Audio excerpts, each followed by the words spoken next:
well, I say with discussion, I don't know how to begin this. I'd sent an email out to people who did less than passing grade on 2 exams in a row. So that's, well, I'll say this weird way to phrase it, but yeah, if somebody got a less than passing grade on 2 exams in a row, then you got an email from me and from probably SSOC, because they were really quick about getting back to people about it. You know, giving you options on, if you would like to, how to work on, you know, doing a little bit better, studying better, or whatever it is you need to do. And some people contacted me about that. And one of my biggest pieces of advice for a lot of people, even if you're not particular, like even if this stuff is overwhelming to you because it's all new, because it's, believe me, it's new to everybody in here. And it can be overwhelming because of just that, but you're probably overstudying. And I know that sounds weird, but you're probably reading every single little word on here like it's the Bible, and it ain't. Most of this is just support for what's important. So I'm going to try to show you how I would pick out what's important and how I would make notes if I were watching this lecture. Okay, so that's what we're doing today. I hate this chapter more than all of them. So I'm just not that interested in them. Yo, 90 slides? Yeah. Yes. We're going through every single one of them? Yep. That's crazy. Just today? Yep. That's why we're trying to get started. Yes. So it's 90 slides. So we are doing this. This chapter 11 is like mostly memorization. So this one's not as bad because it's not as much concept. There is some concept here and some understanding, but mostly memorization. And now unit 3 is going to be a pretty good mix of those two. So we'll have that at least working for us. So it's not all big concept stuff like unit 2 kind of had that big concept of like the metabolism and everything. And even the genetics for a lot of people was difficult. So anyway, so this is chapter 11. So microbial control methods. All right. We have sterilization, disinfection, antisepsis, and decontamination. All right. So let's go through these. Sterilization, you're killing everything. Disinfection, you're killing most things. Usually the thing that you're not killing is going to be the endospores. The endospores, remember how hardy they are. And they can live for like decades, dried out in the ground. Like they're super hardy. That's the whole reason that they even exist, is because they can survive harsh conditions. So it's usually going to be the endospores, and we'll talk about that. Antisepsis has to deal with its disinfection on living tissues. So skin, if you're cleaning up somebody's inner arm, inside of their arm, to start an IV or draw some blood or whatever it is, that's antisepsis, right? So disinfection usually has to do with inanimate surfaces, usually, but it is a broad term. Decontamination is just disinfection, but it's mechanical. And that doesn't mean machines are involved. That means that you are physically removing the microbes. So scrubbing them off or using suds, not necessarily just to disrupt their membranes, which we'll talk about how that works, but also just to help get them off of you. Like if you are physically removing them off of the person, that's decontamination. We can also call that sanitization. So this is a terms area. All right, so here is my first note thing. Okay.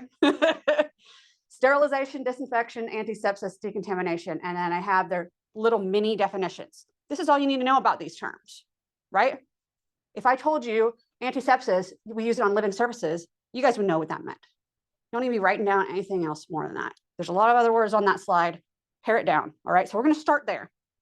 All right, this is our chart. This is really good to refer back to when you guys are studying. In fact, I would highly encourage you to make your own. And I'm kind of going to do that at the end of this, okay? But yeah, so we're going to go through them. It even tells you which ones will sterilize, which ones only disinfect, which ones are used for antisepsis. It's a pretty useful little chart. Now that we know that there's a difference between sterilizing versus disinfecting, you might want to keep track of that, right? So, and that will definitely be questions on the test might be something like, which of the following sterilize? Which of the following disinfect? So this sort of a chart is a great place to, organize all that. So let me see what this says. Sterilization. Okay. Sterilization will only be achieved when the procedure is followed exactly. If you don't heat it long enough or expose it to the thing long enough, whatever it is, then it's not going to sterilize. Just because I'm telling you that an autoclave can sterilize, if you're only putting it in there for 2 minutes, it ain't going to sterilize anything. So keep in mind, you have to follow the rules in order for it to work. All right. All right, this is just showing resistance of microbes, and I'm not really going to ask you about anything except for those bacterial endospores. I might ask about the prions. They're a little special case, okay? But the bacterial endospores, they're the ones that we're going to think of if I'm asking you guys which ones are actual like microbes, like actual cells that will be the most resistant. That's going to be the endospores, right? They're dormant, they're not dividing, but they're the most resistant. They're super hard to get rid of. If an organism is a dividing, multiplying, metabolically active cell, we call that vegetative. So we'll have that term pop back up again in this chapter. But the endospores, they're just impossible to get rid of. All right. The prions, though, we remember those are misfolded proteins. So why aren't prions? This is stuff that's on the background of it. Why aren't prions discussed much? Because they require higher temps and or pressure. When we start talking about heat and pressure to kill things, they're going to require like unconventional levels of those things, right? So why wouldn't we want to mention them? They're extremely rare. They're not a common concern. Things that are a common concern are endospores. They're going to be everywhere. Do not underestimate the ubiquity of an endospore. They're probably around. Even things like Clostridium botulinum that causes botulism, or Clostridium perfringens that causes, gangrene. They're not just kind of like in rare places. I mean, there's a reason why when you brew like beer or make wine or something like that, that you have to sterilize your equipment and that you have certain steps in your procedures. You want to be sure that acid, the material is acidic enough that the Clostridium can't grow, because that's botulism. It can come in anybody's sample, anywhere, at any time. It's everywhere. So we have to be sure that we're looking at that stuff. And we're not just talking about controlling microbes in a medical setting. We're talking about controlling microbes anywhere you go, whether it is medical setting or brewing or washing your hands at home, whatever it is, right? All right, let me get rid of this. All right, resistance, like we said, bacterial endospores are going to be the most resistant. They're the most resistant cells. Yes, the prions, because they're misfolded proteins and they require these extra special treatments. They are the most resistant, but we don't really care about them that much. So the ones that we care about, the bacterial endospores, all right? So the destruction of the endospores, because we're going to see that often, that's the goal of any step of any procedure wanting sterilization. So you are not sterile unless you have destroyed the endospores. And if you're destroying endospores, you'll kill everything below it on that chart, right? All right, let's go through them. Sterilization, like we said, it's going to kill all living things, everything, including viruses, which aren't technically alive, right? But it's going to kill anything. There should be no living, pathogen coming out of it after you've sterilized it. And like we said, if it's been sterilized, we call it then sterile. Right, so we would think of things like surgical instruments and syringes. Some of our packaged foods will actually go through being sterilized as well. Now, obviously, if you're going to sterilize your packaged foods, you're not going to autoclave it, right? And we'll talk about what autoclaving is if you don't know, but you might want to think about some of that as we're going through it. So paying close attention to if a method says that it kills some microbes, blah, blah, blah, blah, or most, blah, blah, blah. That's not all. It doesn't sterilize. Automatically, you know that, okay? So we're going to go through a bunch of them. All right, disinfection, like we said, it's pretty much everything. Usually, if it doesn't kill endospores, disinfection. It might be even less than that. It might just be only gram positives. I don't know. But yeah, if it doesn't kill everything, it's disinfection, okay? Basically, if it's not sterilization, it's disinfection. Remember, we say that's usually inanimate objects. And when we're talking about disinfection, we're not just talking about removing the microbes, but also any toxic products they make. Antisepsis, this is on tissue, like living tissue. Mostly we're going to think about this on skin, but it's not just going to be skin. All right, so sepsis means there's microbes growing on or in tissues. We kind of know what that is. Most of us probably heard of that term. Asepsis is preventing that, okay? And we've heard about aseptic techniques. These are methods where we want to exclude all microbes. And as we said in our lab, prevent contamination is another way we can look at that. So this all falls into that. And then we have antisepsis. You guys have heard of antiseptics. This is that, Okay, so antisepsis sounds weird, but it's just antiseptics. So now we're talking about chemical agents put onto skin or other tissues to remove or kill usually vegetative pathogens, not endospores. So use of antiseptics is considered part of a sepsis. Falls under that category. So now I've updated my notes. This is literally just what my notes would look like. If I was making notes, this is everything I would have written down on my notes so far. Y'all, when I tell you you're doing too much, that's what you should have written down so far. Okay. Sterilization kills everything, including endospores. They're the most resistant. Disinfection kills most things, not endospores though. Antisepsis, use on living surface. This includes aseptic technique. We know about that and we kind of heard of that. Prevents contamination. Decontamination, mechanical disinfection. Doesn't that cover everything that we just talked about? Y'all writing too much. Okay. Cidal, we know this from lab. Cidal versus static. Cidal kills. Bactericide, fungicide, viruside, sporicide. Cide goes with cidal. So cide means it has microbicidal or killing action. So just whatever's in front of it tells you what it's killing. If we're talking about killing everything, any microbe that in any category, then you would be calling it a microbicidal or germicidal. Both of those would apply.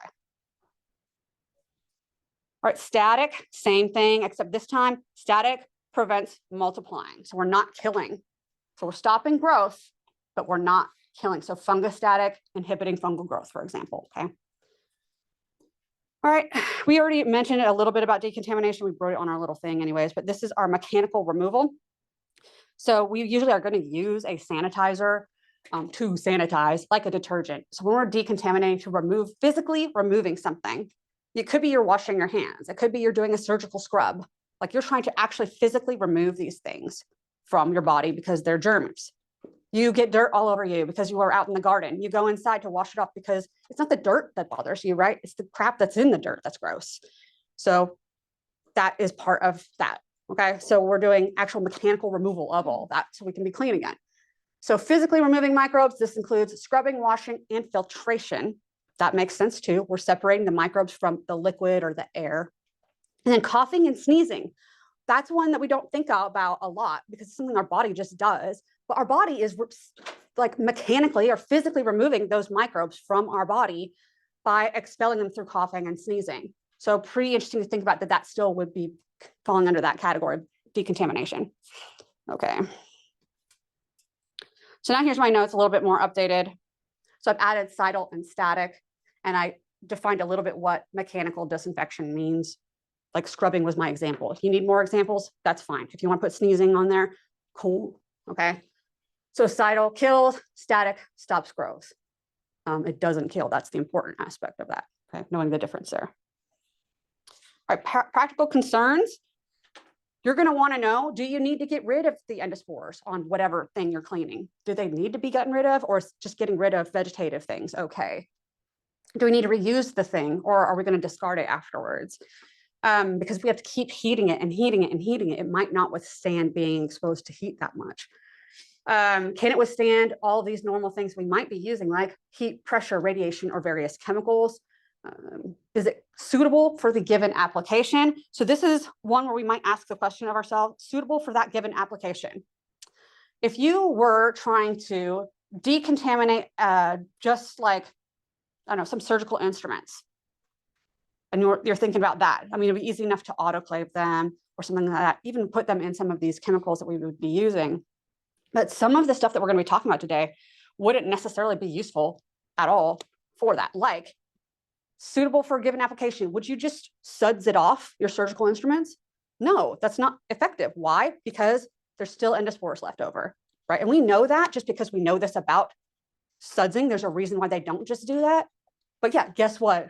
Using detergents, it's not sterilizing, obviously, but hey, you can put that tick on that box there. All right. Will it penetrate to the necessary extent? Do you need to clean just the surface or all the way through the item? Is it cost or labor efficient, or is it safe? Whether we talk about safe after you've exposed it or safe after, like during the process, the person that's doing it to the thing. right, there's some medical devices that we can categorize as critical, semi-critical, or non-critical, and they basically fall into kind of obvious groupings based on what they're coming into contact with. Criticals are sterile tissues. This is what we're going to be using for surgery. If we're opening somebody up, that should not have bacteria, and we need to keep it that way for the most part, right? Semi-critical, they might come in contact with mucosal membranes. Now we're talking about things like respiratory equipment or catheters. And then non-critical medical devices, they don't touch the patient, are only going to touch intact skin. So doorknobs, maybe the bed, maybe the machines in the room that the patient shouldn't be, in contact with themselves. So that sort of stuff. There are those 3 levels to think about. We also need to think about microbial death rate and things that can affect it. How many microbes are there going to be in that area? What's the nature of those microbes? Are they going to be endospores? That would be concerning. Type of microbial growth, biofilms. If you're dealing with that, that's a different thing than just a normal, association of bacteria. Temperature and pH. I mean, that sort of makes sense. If we're talking about temperature and pH, we talk all the time about how that can affect proteins, but it can affect how the chemicals you might be using work on things as well. Concentration of that agent that's needed to achieve your goal. The mode of action, is it going to affect the proteins? Is it going to affect their cell wall or their membranes? The presence of solvents that can, or interfering organic matter or other inhibitors that can all prevent it from working the way that it's supposed to. So we talk about organic matter because it's going to come up again, but that's just referring to pus, blood, urine, feces, mucus. It's just a nice way of just clumping that all together in a prettier term. So, we talk sometimes, okay, autoclaving. You guys don't know what an autoclave is. We're about to talk about it, but uses steam and pressure to sterilize things. It's very widely used in the medical and laboratory industries. But you can't just autoclave everything, right? Why is that? So if we think about that, I don't know why this has that. That's, by the way, that face that keeps popping up, that's me as a kid. Oh, Little kid. Thanks. whose face is that? Is that yours? Yes. All right, so when we're talking about not everything can, about why we can't just autoclave everything, right? Not everything can resist the high heat involved in autoclaving, which is about 121 degrees Celsius. All right, then we have not every method is appropriate for every setting. Like, can you autoclave patients' beds? That's ridiculous. Can you autoclave the surgeon's hands? That's ridiculous. So we have to find other ways to remove microbes in these situations. One time, oh, sorry if I'm blurting. One time, years ago, this was when like autoclaves, you had to actually build them yourself. My mom worked at a vet clinic and she wanted to autoclave some, I think they were surgical cloths, and she forgot to fill it with water and it caught on fire. Oh, It's wow. it's like if you forget to put water in your mac and cheese and it burns. Yeah. And also, why surgical cloths? I feel like those would be cheap anyways. Yeah, I don't know. Yeah. You said vet though, right? They cut as many corners as they can is really what it is. Honestly, true. Yeah. So antimicrobial agents, how they're going to work, not surprisingly. So we're going to go through things that affect cell wall or cytoplasmic membrane or DNA and RNA synthesis or proteins. And you're going to see this list over and over again. It's going to be here in chapter 11 more than once, but it's also going to be in chapter 12. It's going to be how we'll look at how the antibiotics work as well. It's pretty broad. So here are my notes so far on all of this. I have everything that I already put, and then down here at the bottom, I have put in the black tape area or whatever, how these methods might affect cells. And we're going to go over cell wall, membrane, and nucleic acids and proteins. And I haven't added anything else on this. All right. All right, if we're affecting the cell wall, maybe we're going to affect synthesis. Maybe we're going to digest it down. Basically, we could break down that actual cell wall into different components. But either way, once we damage that cell wall or prevent it from being built, now the cell is going to be more fragile and it can be lysed or broken open more easily. So detergents and alcohols, the way that they act is by disrupting the cell wall. Alcohols also affect the cell membrane. So they do quite a lot. Anyways, how they'll affect the membrane. So when things affect the membrane, and we're talking about cell membrane or the viral envelope here, all right? we're going to result in loss of selective permeability. Y'all, that is there for a reason, right? We want to control what gets in or out. So now if we're weakening that, we can't control what gets in or out. We'll lose our vital molecules, and then damaging chemicals can get into the cell that wouldn't have been able to otherwise. So surfactants, which includes detergents, by the way, detergents are surfactants. These are polar molecules. They have hydrophilic and a hydrophobic portion, okay? Now, that term that we use for that is amphipathic. If this sounds familiar, like if we're talking about phospholipids, if that sounds like phospholipids, it's exactly right. And that is why they work the way that they do. And I'll show you a picture of how. But they're literally going to bind in the membrane and we call it intercalate, but basically sneak in between the molecules of the membrane and open it up and create leaky spots. Okay, so this is just a reminder to you guys, hydrophilic, hydrophobic, and what amphipathic, what those mean. All right, so here's a picture of how this would work. Our surfactants are in that teal color, and they're pointed out for us, versus the regular membrane and phospholipids. You can see they can kind of stick in there because they have a similar chemical makeup, right? And then when they sneak in there, they can create like holes in the membrane and even break it down to a point where it's like useless. So that's how surfactants will work. When we're affecting protein, and this gets one slide apparently, protein and nucleic acid synthesis. Typically, if we're talking about protein inhibition, we're going to be affecting, inhibiting the ribosomes. That's one way we can deal with it. Actually inhibiting the ribosomes that would be making the protein, right, during translation. But another way we can deal with proteins is by denaturing them. We'll talk about that. The nucleic acids, we can stop having to do with replication or transcription. You usually need both of those. But if you stop either one, it's going to be detrimental to the cell, right? Those are imperative in making sure that organisms can keep living and keep replicating. All right, so protein. We know the native state is a state that's functional, and we know the denatured version is whenever it is non-functional. It's being folded in a different way or completely degraded to the point where it's just the straight amino acid sequence and no structure at all. That's going to be denaturing. So it's not functional anymore, and it involves breaking bonds to maintain secondary and tertiary structures. And those are often going to be the hydrogen bonds, can be disulfide bonds as well. But the hydrogen bonds are the key ones. We'll come back to that as we go through these. A lot of things that can denature proteins, moist heat. Think of whenever you cook an egg, right? That's completely destroying that egg. It's not going to be an egg anymore, right? You cook meat. If I put you on a spit over some fire and roast you up, you're not going to be alive. There's no way we can get you back alive after you've gone through that, right? Because the proteins in your body have been denatured, damaged to the point that they can't come back from that. So that's what we're talking about here. We also have the organic solvents and phenolics. These are just some chemicals we'll get to, and metallic ions, which often bind in the active site. So they are going to be competitive inhibitors. So here, remember, this is what denaturation is going to be talking about, where the top is complete denaturation, and you can have just different shapes as well. It doesn't have to be complete. As long as it can't interact with its substrate anymore, it's denatured.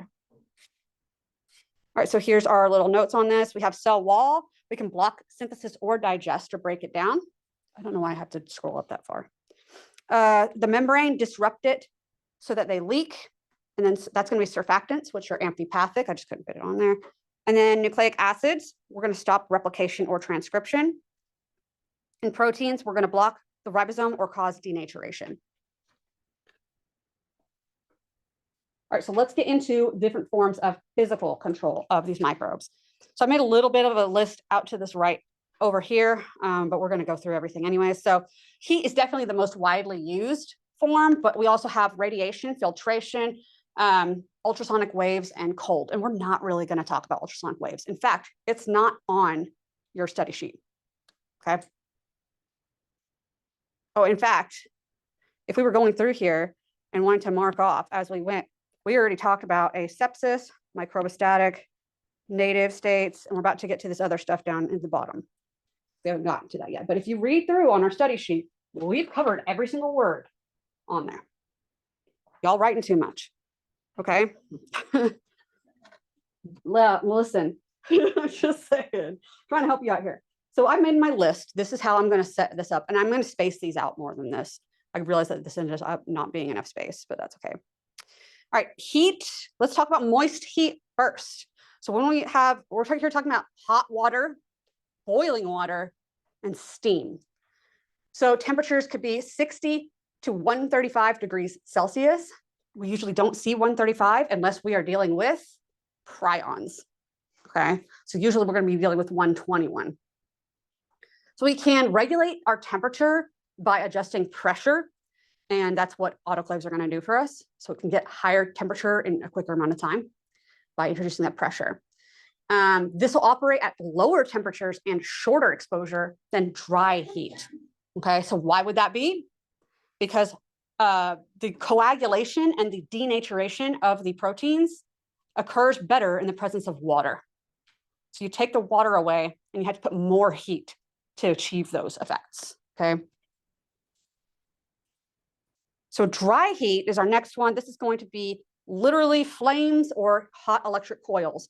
So we know incineration, which we've seen in the lab, right? Burning is incineration, an incinerator, however you want to look at it. But, and then electric coils. If that sounds like your oven at home, you're absolutely right. That's what we're talking about, okay? So these are going to dehydrate the cell quite literally. And then because we don't have water involved in this, that kind of increases the stability of some proteins, which is why we have to get that higher temperature and go over longer periods of time. High temperatures will also oxidize cells and basically turn them into ash. Ash is just oxidized molecules that were organic.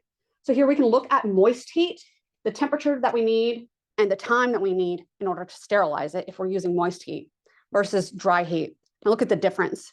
Moist heat, you can go for 121 degrees Fahrenheit for only 15 minutes. If you're going to stay at that same temperature at dry heat, you're going to have to go for 600 minutes. That's 10 hours as opposed to 15 minutes. Big difference. So assuming that you're getting that same temperature. Now, obviously, when we use our Bunsen burners, that crap ain't 121 degrees. That's going to be like almost 2000 degrees Celsius. All right, so this brings into this concept, getting into the effect of thermal death, what causes you to die from these. So destruction of spores usually is going to require temperatures above boiling. That's important. There's a reason why we don't boil surgical instruments. Yeah. So vegetative cells can vary, just depends on what organism we're talking about. So some of them might be more resistant than others, but vegetative, that means metabolically active and dividing. Endospores are our dormant guys. All right. So we're trying to determine how susceptible microbes are to a certain application of heat, right? And we have to look at the microbe specifically, not all microbes, just whatever microbe we're looking at versus the temperature or how much time it's being exposed or whatever. So we have two terms that are going to come out of this: thermal death time and thermal death point. Okay, so thermal death, that just means we're killing you with temperature. That's all that means. So high temperature, by the way, because cold doesn't really kill. Not really. I mean, very rarely.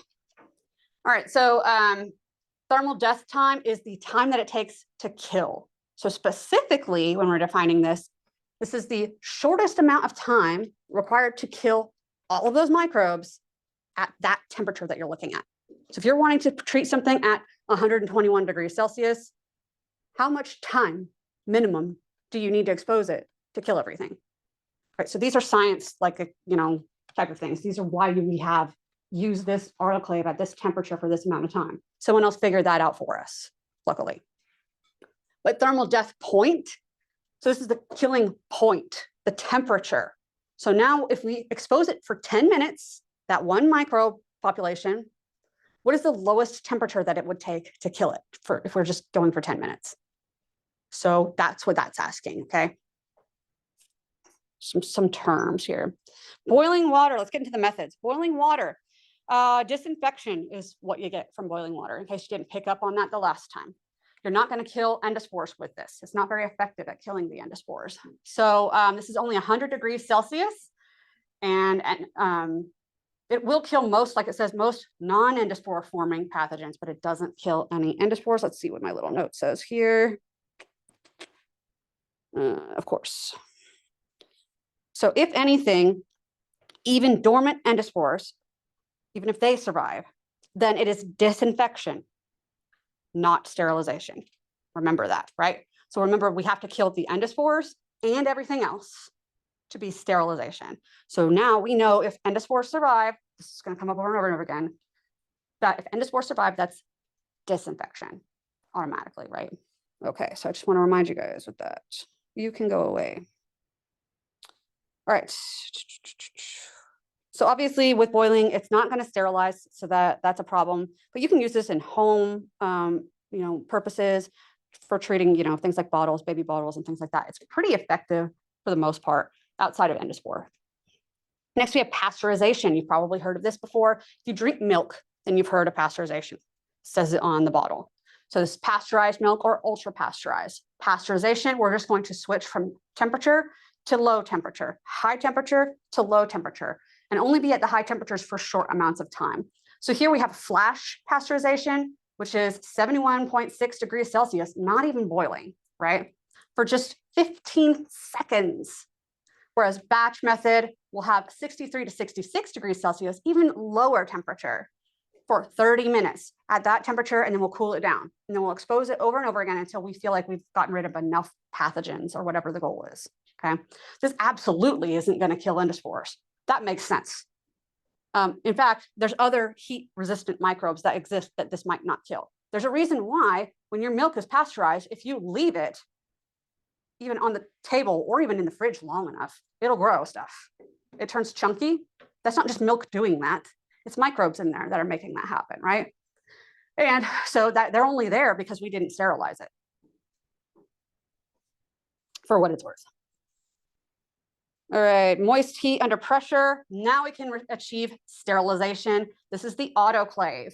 This is just a device that helps us use steam and pressure in order to get the temperature that we need for a short amount of time to sterilize things. So we'll use this on heat-resistant materials like glassware, cloth, metal instruments, and liquids, and some heat-resistant plastics. Any of the agar or the liquid broths that you guys will be using in lab, or the milks or any of that, have been autoclaved. Sometimes in a big old thing where we'll pour it out after it's autoclaved. That's usually what we do with the plates.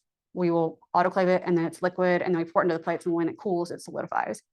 But all that stuff had to be autoclaved in order to get it sterile, so that when you guys put stuff on it and grew it, it's your stuff and not just crap that came with it, right? But some things obviously can't handle that temperature. There might be some more sensitive, like plastics and things. All right, and if you need to sterilize packaged food, then that's just going to cook it. So that could be a problem there. All right, this is an autoclave. This is a standing autoclave, and it just shows all the components that are involved. The ones that I'm most used to using are ones that have like openings like the size of these tables, and that you would roll these big carts into them, and then they're hooked up to a water supply, and then they will create steam in there on their own. Most labs that are any respectable amount of lab will have 4 at least of that size if they're going to be able to crank out stuff effectively. All right, next we have incineration. We do this with our inoculation loops in lab. I forgot to turn off the little spelling thing. Sometimes it doesn't understand my handwriting. This is going to reduce your sample to ashes and gas. So when I say gas, usually it's carbon dioxide when you burn something to ash, okay? So this is a common practice in lab. I don't know what else to say about it. You're burning it. So like, look at this. Bunsen burner reaches 1,870 degrees Celsius, quite a bit higher than that 121 in that autoclave. And then furnaces and incinerators will operate at anywhere from 800 to 6,500 degrees Celsius, just depends. Pretty impressive, those high temperatures. We also have ovens that you can use. Yes, just like your oven at home. You're going to have coils in there to create heat, but usually sterilization for that, which would be 150 to 180 degrees Celsius, which does equate to like operating temperature of a normal oven. Like it's like 250 Fahrenheit to like 400 Fahrenheit, depending on how you're going to look at it. But 2 to 4 hours in order to deal with that. And it will destroy endospores if you are exposing it long enough at those temperatures. So it can sterilize too. So now here we go. Here's my notes. Like I said, I had to spread them out. So we've got some terms at the bottom. I didn't want to leave those out because those are new to us. They don't really fit in these necessarily. So we have thermal death time and thermal death point down there. We also have our moist methods, boiling, pasteurization, and autoclave. And I'm highlighting in that yellowy color the ones that can sterilize. Okay. So I don't have to write it out every time. Next is cold. This is used to preserve or store microbes most commonly. Now, if it's preserving or storing the microbes, is that killing them? Is that going to kill them? No, because that's the whole point, is to not kill them because you're storing them or preserving them. So some microbes can be killed by cold temperatures. Not most of them, though. I don't think even salmonella can. So y'all freezing your chicken, it's going to come back out with the same salmonella on it that it did when you put it in there. So be aware of that. So most of them are not going to be adversely affected by typical freezing methods. Freezing from -70 to -135 is usually what labs will be using. So that's talking about those deep cold stand-up freezers or the liquid nitrogen freezers that you see. So they'll freeze at those super low temperatures to preserve bacteria, cultures, fungi, and other eukaryotic cells. And then when you thaw them out, they're perfectly usable again. And then some psychrophiles. So this is a term of microbes that prefer to grow in the cold. They grow even at freezing temperatures, and they'll still secrete toxic products while they're growing at those freezing temperatures. That's crazy. All right, desiccation. We know that one. Desiccation is drying something out or dehydrating. Some pathogens can be preserved by doing this. Desiccation will also preserve foods, though. So we're drying out and maybe preventing the growth, at least, of microbes while we're dried out. They might not have been killed, but we're not going to like reconstitute it when we eat our beef jerky. So they're just not going to be, growing in population numbers. So yeah, beef jerky, that's a pretty easy one. We have something called lyophilization, which might sound like a new term to you, but it's just a combination of freezing and drying at the same time. So what we do is we'll spin cultures of microbes in a centrifuge really fast, pull a vacuum on it to help pull out moisture, and then put it at freezing temperatures while we're doing all of that. And then that helps preserve the whatever it is that you're doing that with. So lyophilization is not ever going to be used for removing microbes, but it is used for preserving them. And this is what we use in our lab. They all came from lyophilized samples. They were powder when I started. So now they're growing for you guys. So clearly that isn't going to kill diddly. All right, next we have radiation. This is kind of an exciting one. So radiation, here we have energy from atomic activities. So now we're talking about atoms, just doing what atoms will do. Some atoms are overexcited by energy waves or electromagnetic waves in the universe. And these electromagnetic waves can occur at different frequencies with different energies. That's what this is depicting up here, okay?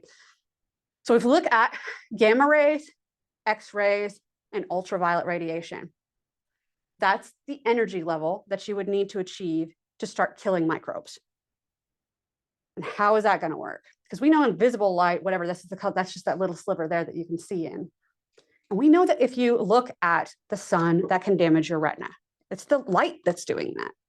We also know that if you are out in the UV light, either actual UV light like you would have in a tanning bed or out in the sun, doesn't matter, that yes, you could get a tan, but you also can get cancer.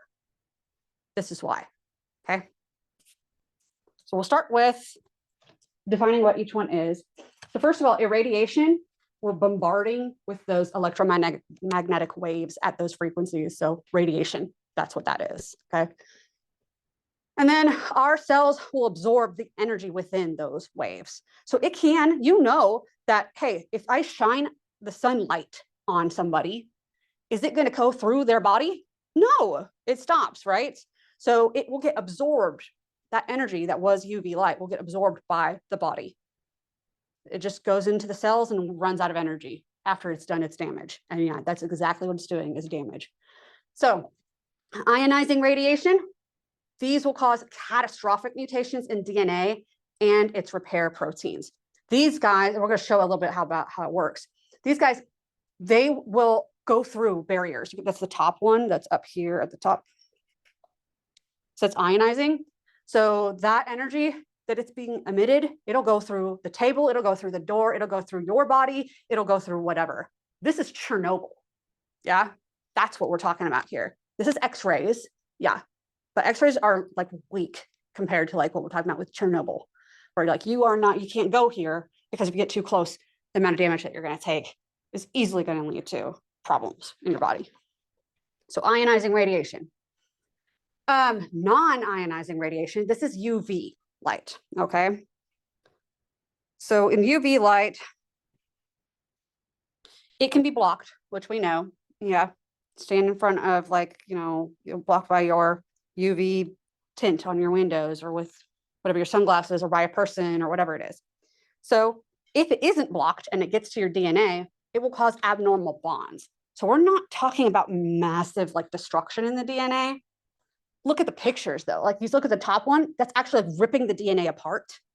The bottom one, you can probably not even see what's happening. What happens in that is that the guys next to each other, like you have A, T, T, C, well, the TTs will bind next to each other instead of to the A's across from them. That's what's happening. So yeah, so that's less serious. So let's talk about ionizing first. This is sterilizing. Okay, and there's no heating involved here. So it does sterilize without heat. So we call this cold sterilization. I didn't mark up this slide apparently. So we will use this to sterilize things that can't have heat on it. This includes anything with gamma rays, X-rays, or cathode rays. These guys are going to eject orbital electrons from an atom. So literally the atoms in your body, when you see the gamma, X-ray, cathode, whatever, those energy waves are literally going to eject the electrons that are in the orbitals of your atoms in your body that they need. They exist. They share their electrons with other, things, but it just ejects them out.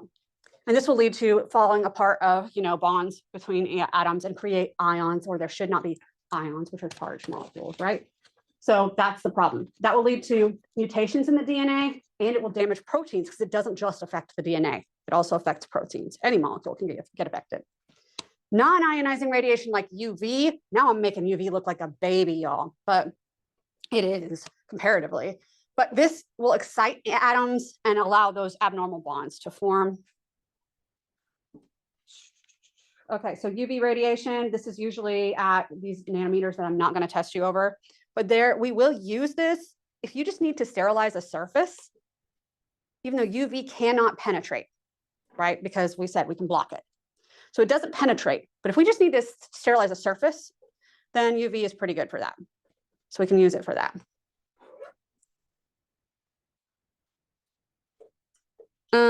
But it can sterilize. So here's a picture of how this would work. We call them thymine dimers. Call them pyrimidine dimers, but I don't need you to know it. I just want you to know thymine dimers because that's the more common ones. But you have these two T's that are here. And then they get bonded together in these little bridges here.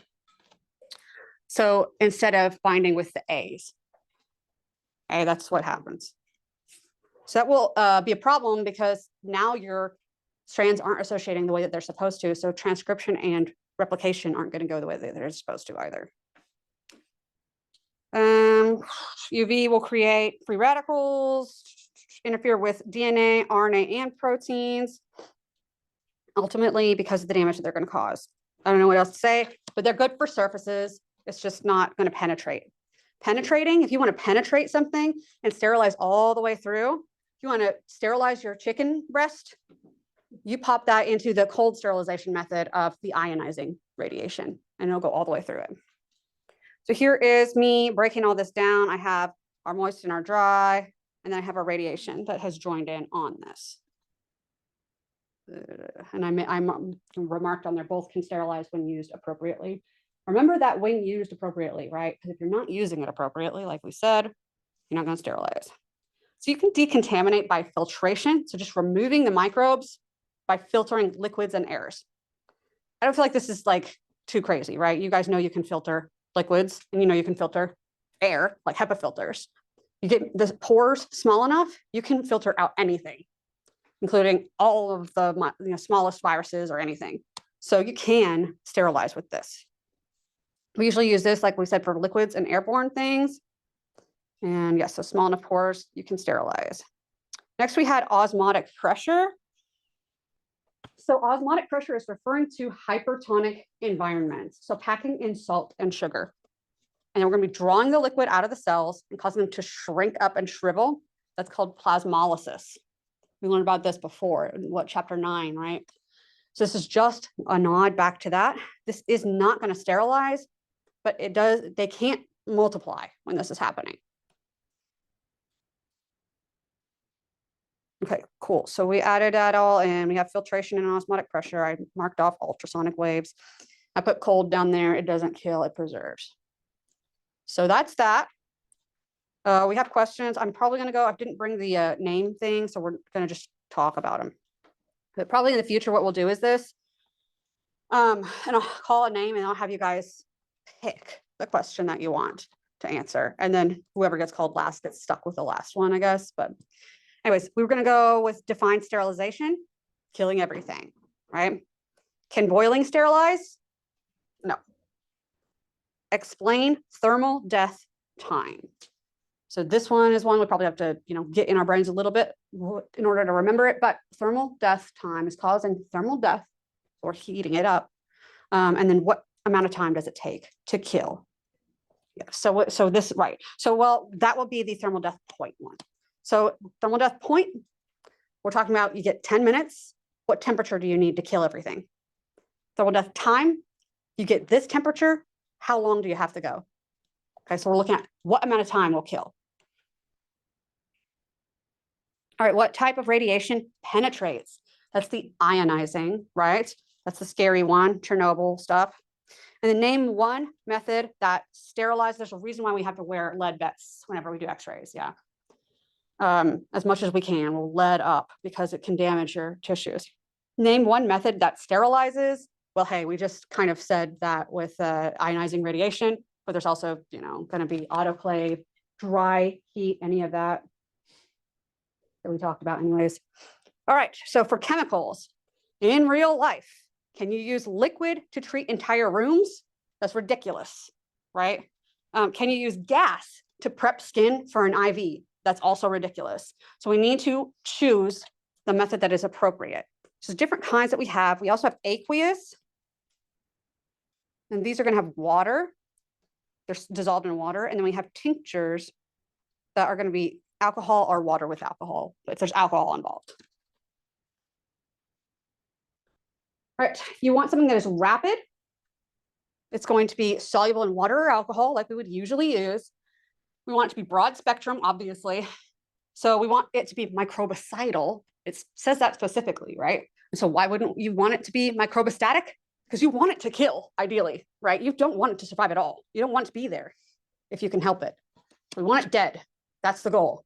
Penetration, so that we can get, cumulative action, hopefully resistant to organic matter, non-corrosive, non-staining. We want sanitizing, we want deodorizing preferably, and then we want to be affordable and readily available. Seems obvious. So let's start with our high-level germicides. These are going to correlate directly with our critical and our semi-critical and our non-critical devices. Okay, so our high-level germicides will kill even endospores. So here we're talking about they will sterilize if you use them properly. These are used for critical items like catheters, heart-lung equipment, implants. Our intermediate level germicides, these guys are not going to kill endospores. They'll kill most other things. Maybe not super resistant, like it says tubercle bacillus, like mycobacterium, they're pretty resistant. But anyways, these guys kill less, right? These are used for these semi-critical items like respiratory equipment and thermometers.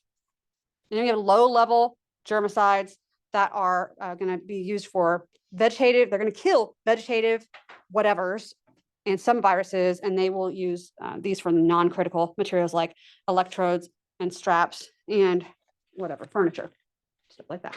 So there's my little summary of that. High level You'll clean critical, touch sterile tissues, intermediate, semi-critical, mucous membranes, basically what we were talking about before, and then low, non-critical, it'll touch only intact skin, those things, right? It's just reminding you guys of it. Factors that affect it. I mean, this makes sense. I feel like it's all kind of the same stuff as before. It's really not any different. How many microbes are there, the nature of them, how contaminated it is, how much time can you expose it for or need to expose it for. For example, would it be practical to use a chemical that has to sit for 30 minutes to prep for an IV? No. So we do have to consider things like that. If you have 30 minutes to wait for something to sit, then and it's more effective, sure. But if you can't wait that 30 minutes, you need to find something else, right? And we also need to ask ourselves, is whatever chemical you're choosing, is it going to be safe for whatever you're using it for? Like on patient skin, we can't be using formaldehyde, you know, to prep somebody for an IV. It's ridiculous. All right, and yeah, we're going to talk about the aldehydes. All right, targets of the germicides. Wow, doesn't that look familiar? Proteins, nucleic acids, cell wall and cell membrane. There's a little picture of that slide that we saw that had that. So we have our chemical control types that we're going to go through. This is all of them. Halogens, phenol, alcohols, oxidizing, detergents, metals, aldehydes, gases, and acids and alkalis. So I've made our list. Our halogens, this includes fluorine, bromine, chlorine, and iodine. Now we're starting to, that sounds familiar, I bet, right? We know we use chlorine in pools. We know we use chlorine. It's bleach. Bleach is chlorine, right? Stuff like this. So these are microbicidal and sporicidal. These can sterilize if used at high enough concentrations and used appropriately. They can. They can also just be like if you use bleach and just wipe it off. It won't necessarily sterilize, but it could if you left it long enough and it was high enough concentration. So these will slowly, so chlorine specifically will slowly kill endospores and destroy all other microbes pretty quickly. It will turn into hypochlorous acid and then denature enzymes. Is pretty much how it works. So it'll break down into something that will denature proteins and can do their job anymore. But this includes bleach. So that's a hypochlorite, and we use this often in healthcare and at home, right? And we also have chloramines that are used for treating drinking water and wounds sometimes, and other skin surfaces. All right, we have iodine. This can slowly kill endospores and destroy all other molecules, all other microbes as well. So similar to chlorine, free iodine and iodophores are what we would be looking at here, okay? They will basically interfere with the cell's ability to perform metabolic functions. You're not going to get quizzed over that, but that's what it does. It can be kind of irritating to skin, and it can be toxic if it's absorbed. So here are iodophores, which are complexes of iodine and alcohol, which makes them tinctures, right? Tinctures involve alcohol. So yeah, we mostly use these now instead of just free iodine because they don't stain as much. They're going to irritate tissues as much, but you can still become allergic to these. Usually it's through seafood allergies and stuff, but it's whatever. But yeah, we still use things like betadine and povidone iodine pretty commonly, especially if you have allergies to chlorhexidine. But yes, so here's our little summary for that. We have our chlorine, fluorine, bromine, and iodine. I didn't mention fluorine or bromine in this, but hey, fluorine, we know fluoride's in your toothpaste and your drinking water to help with your teeth. I just put that on there so we know. So next is phenol and its derivatives, which are called phenolics, okay? Phenol is also known as carbolic acid. These guys will kill some. Like I said, that means automatically you could just write that down. It's not going to sterilize if it kills some. Can't possibly sterilize, impossible. Kills some bacteria, viruses, and fungi, doesn't sterilize. They're pretty toxic though, especially phenol itself is pretty toxic. And it is still the standard disinfectant. I mean, it was originally used by, I think I have it down here. Yes, I do. I don't really have anything else to say about it here. I don't really use it very much anymore, except for in rare situations. But this was the first germicide used by Joseph Lister. Remember how we said he was the first one to treat his operating areas? That is phenol, carbolic acid. So now we know that. Phenolics that are derived, they will kill vegetative bacteria, they will kill fungi and most viruses. So our phenolics, the ones that we need to know about are triclosan and chlorhexidine. Triclosan, which is also known as, let's try it, dichlorophenoxyphenol. Yeah.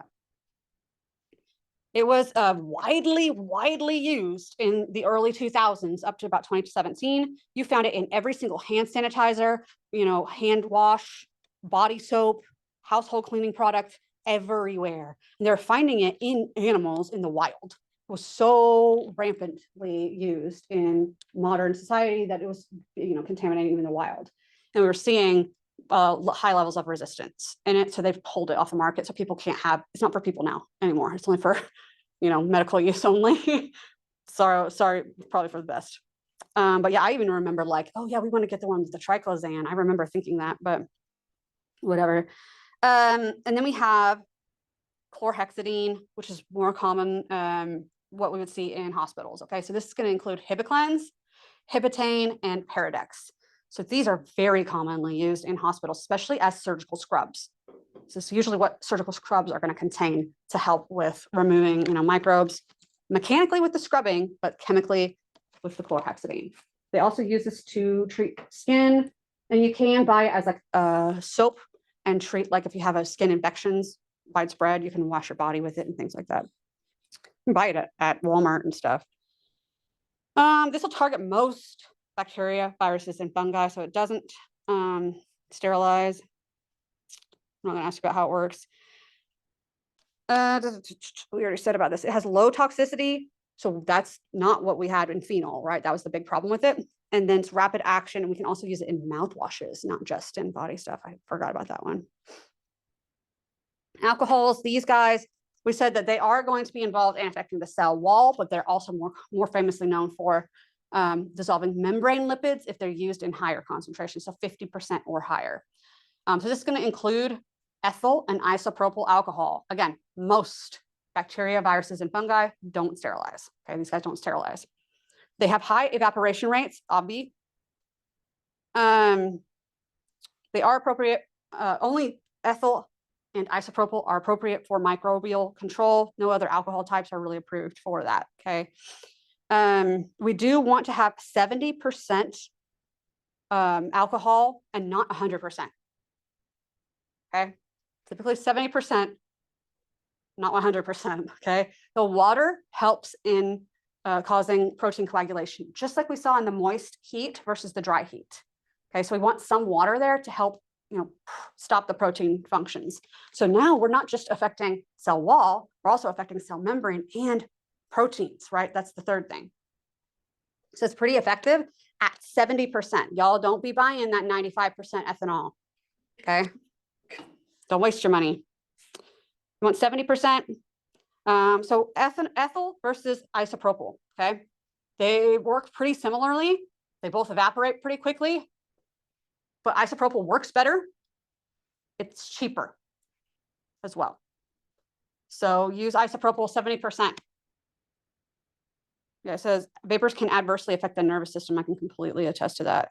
When I got malachite green all over the floor in the lab and I tried to clean it up with isopropyl alcohol, and I got like super lightheaded and I like almost passed out. It was freaking like 10:30 at night or whatever it was. All right, so I've written down alcohols, they don't sterilize, how they basically how they work, they'll affect membranes. 70% is what you want. Ethyl and isopropyl is better. Our oxidizing agents, yeah, I mean, I know we talk about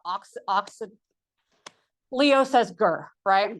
Oxidized versus reduced.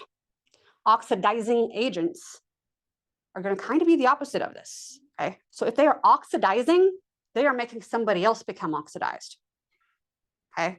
So they are causing somebody else to lose the electrons, which means they may be gaining the electrons, or they could just be shooting it off to something else. It doesn't really matter. But if they're causing somebody else to lose the electrons, they are oxidizing agents, okay?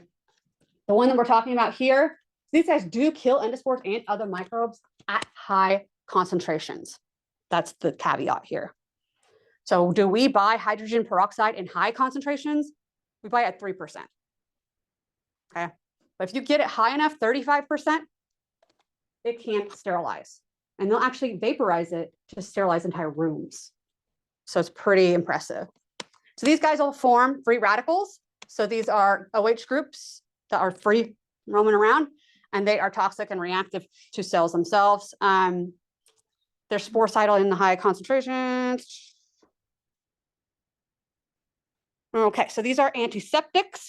When we're at the lower concentration for living tissues, right? You can use a mouthwash. We all know about this. And it's used to treat infections caused by anaerobic bacteria. So this is an interesting one. Remember, anaerobic, an means without, aero means oxygen, right? So without oxygen, these guys cannot tolerate toxic oxygen byproducts that are made in aerobic respiration. They're just sometimes products that are given off during us just going through aerobic respiration. They don't go through aerobic respiration. They aren't equipped to deal with that. So these oxygen products that we are equipped to deal with kills them, but not aerobic bacteria, okay? But yeah, we can use these for, sterilizing cabinets and even rooms at high enough concentrations. So hydrogen, if you produce catalase, which if you're an aerobe, you probably do. This is how we would deal with some of our toxic products, okay? We would take hydrogen peroxide, or H2O2, and use catalase base enzyme, right? And turn it into water and oxygen, all right? Anybody ever used hydrogen peroxide and seen bubbles before? Yes. I was going to ask you, why does it not do that anymore? So it should. The last few, because I always keep it around, and it does not bubble. Like you spray it, and it does nothing. So it just depends, right? So if there is going to be like tissue there or something that would be making catalase, that enzyme, then it'll bubble. But if that's not there, then it's not going to bubble. So I don't know. You just keep things too clean. But yeah, so that's where our bubbles will come from. We'll do this again in the lab. We'll learn about this. So it is bactericidal, virucidal, fungicidal, and sporicidal at high concentrations. So that means sterilization. Obviously, we can use it as an antiseptic at low concentrations. A disinfectant, a lot of people will clean around their house with it. And then sterilization at high concentrations, vaporized for larger enclosed spaces. All right, detergents. Again, what does it target? Some. Doesn't sterilize, okay? So these are going to be surfactants. Detergents are surfactants. So we've got our cationic, so that's a positive charge, quaternary ammonium compounds, or quats. You probably are using these without even knowing it. These are like one of the most commonly used cleaning chemicals out there. But they have a positive charge at the end that bonds with that negative on the bacteria surface. Works better than if we used a negative to a negative. And then that hydrophobic tail will help it get inside. So here we go with that, just describing some pictures of some examples. The hydrophobic tail, I circled it there. It's just CnH2n, that just means any number. So that's benzalkonium chloride. You've probably heard of that one. You guys know benzalkonium chloride? It's pretty commonly used as an antiseptic. Anyways, so these guys just disrupt selective permeability of membranes because of their amphipathic nature.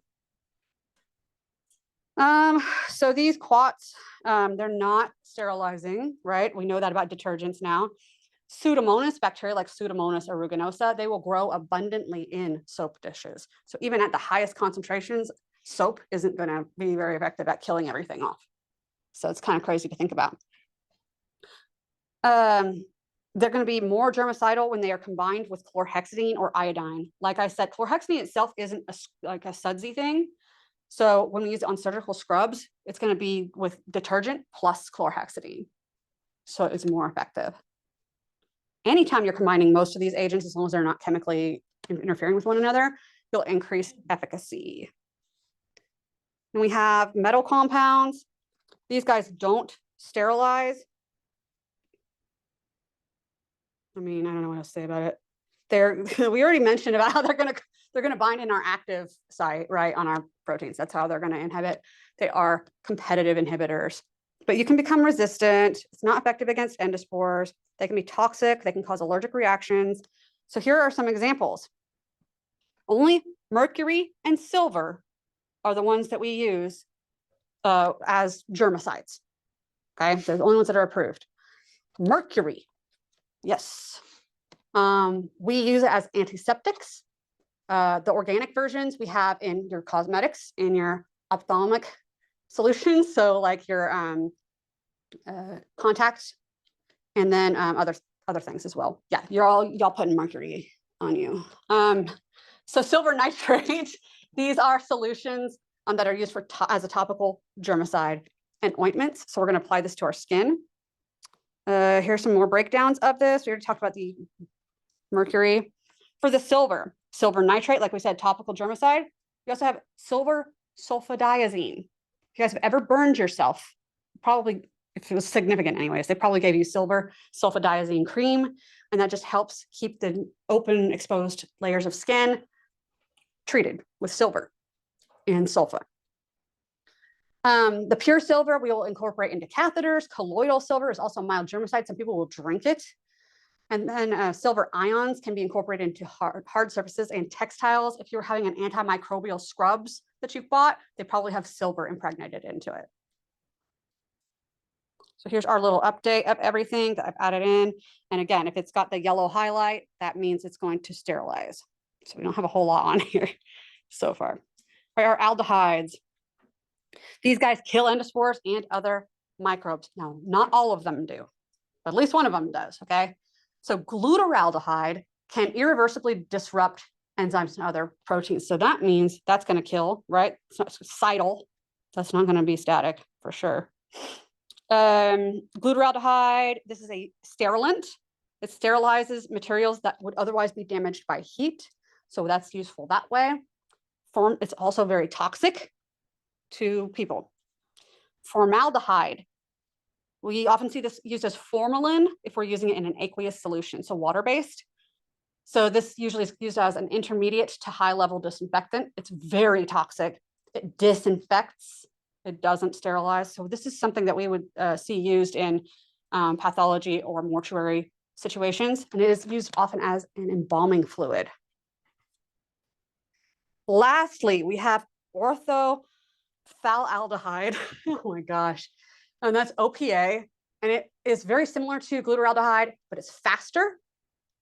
It's going to be safer, non-irritating, but it doesn't destroy endospores. So that's the drawback there. So it just depends on what your use is going to end up being for that. So I have those summarized over here on that little sticky note at the side.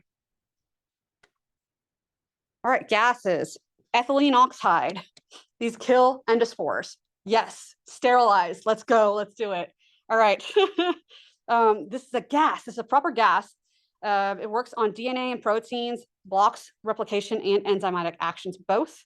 Great, sterilizing gas. Wow, let's just fill the rooms with it and sterilize everything. Yeah, it's explosive.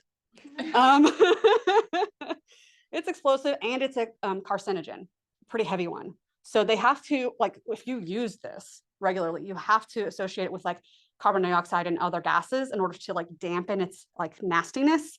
And if it's relieved, if it's given off into the atmosphere, it has to have a certain amount of like space, that you're not going to be exposing to people and everything like that. So it's pretty ridiculous. So it's bad, it's damaging, and all of this. So we can sterilize it, and we can sterilize with it. And when we do that, like if I put this whole room and seal it off and ethylene oxide in here, I can sterilize everything, all the surface in here, right? That would be called a chemiclave. So, and if we had everything in here being sterilized, it's like an autoclave, but we're using chemicals, right? All right, chlorine dioxide is another one. It can also technically be used for sterilization. We use it commonly for drinking water, wastewater, food processing equipment, medical waste, all of these. And then this was used to disinfect Senate after the anthrax attacks in 2001. And that's a big deal because Bacillus anthracis, which is what causes anthrax, and what they will put into like the envelopes to give it to the senators or whatever to get them infected are the endospores. These are endospore causing forming bacteria. So if we can kill those, it's got to be sterilizing. So, all right, the acids and alkalis. This is going to be some bacteria, viruses. Okay, well, here's another one that doesn't sterilize. Now, these guys are going to act based on pH. Remember how pH can affect protein structure and function, right? We depend very heavily on hydrogen bonds for that. All right. This is used in a lot of settings in a lot of different ways. Well, again, this is one we may not think about as being important for that, but yes. So if a pH relates to H+ concentration, like overall the hydrogen ion concentration, imagine the effect it can have on hydrogen bonds and ultimately the protein structure. So that's the idea. So our alkali, the only alkali that it talks about is ammonium oxide. Ammonia is alkaline. So if you guys have ever used like Windex, it's an ammonia-based cleaner. There you go. It's an alkali. Okay. I'm not saying it only has to have that in it, but it definitely does have that in that. And that aspect of it is what makes it work. So ammonium oxide, so it's alkaline, which is basic. So it'll lower the hydrogen concentration, but raise the pH. Remember, those are inverse. So organic acids, we have acetic acid, propionic acid, lactic acid, benzoic acid, and sorbic. You've probably heard of acetic and lactic. A lot of times, well, maybe you think you have definitely heard of lactic, but maybe not acetic. Acetic is also known as vinegar. So you know people clean their houses with vinegar all the time. It is a cheap way to clean. So yeah, it's a safe alternative, very family friendly, pet friendly, everything like that. All right, so this is my finished little chart where I just went in and filled in for each one of these. So this part was harder to follow along because I didn't want to have it popping up after every category. But yeah, so this is what I had. And then we have this chart basically that summarizes other things that we may have used. So for me, these are my notes, okay? So I would have it this page that we showed you before with our terms, our intro page, our physical methods,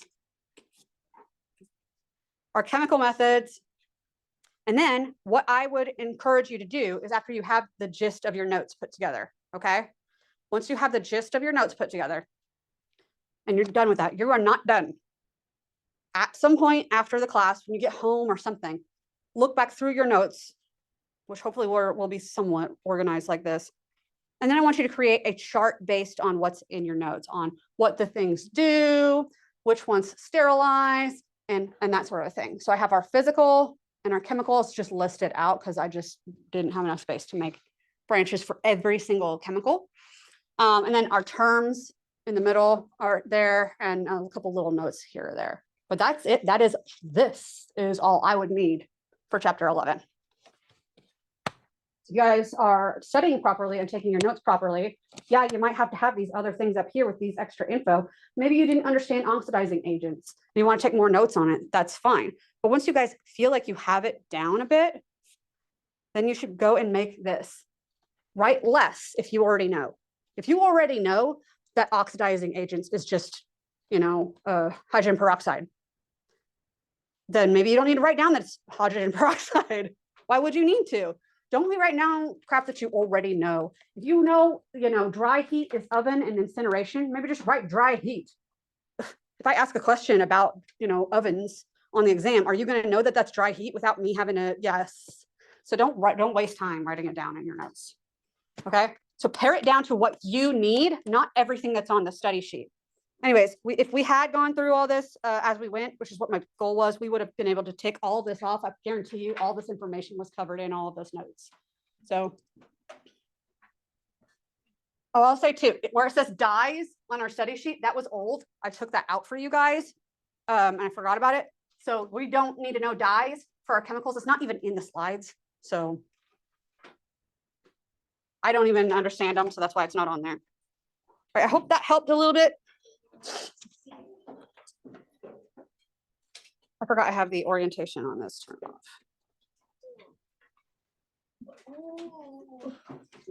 Okay.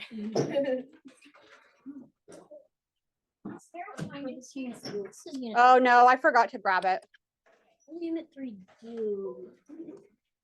What do you mean? What's the project?